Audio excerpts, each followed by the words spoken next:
अस्सलामुअलैकुम। डिस्कवर इल्म के दिलचस्प और मालूमाती सवालात जवाबात की सीरीज में खुश आमदीद। सवाल नंबर 1, किस मुल्क का झंडा मुरब्बा शक्ल का है?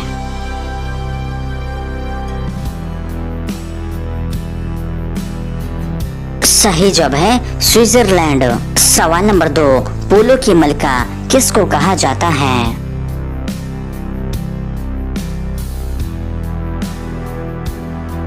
सही जवाब है गुलदाउदी को। सवाल नंबर 3, वो क्या है जो दो लोगों को एक साथ बांध देता है सिर्फ एक को छू कर?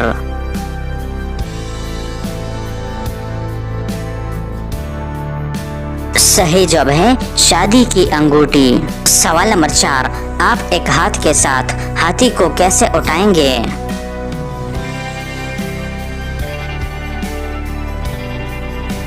सही जवाब है हाथी एक हाथ के साथ नहीं होता। सवाल नंबर 5, सूरज पर सबसे ज्यादा कौन सी गैस पाई जाती है?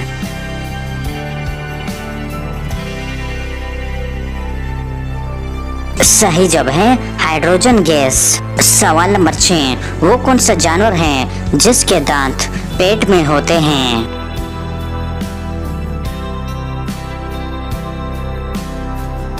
सही जवाब है केकड़ा। सवाल नंबर 7, किन परिंदों के ग्रुप को अंग्रेजी में मर्डर कहा जाता है?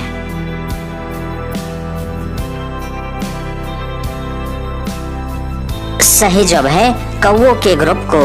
तो दोस्तों, उम्मीद करता हूँ कि आज की वीडियो आपको पसंद आई है। अगर पसंद आई है तो लाइक का बटन दबाएं और मज़ीद मालूमाती वीडियोस के लिए हमारे चैनल को सब्सक्राइब कीजिए। शुक्रिया।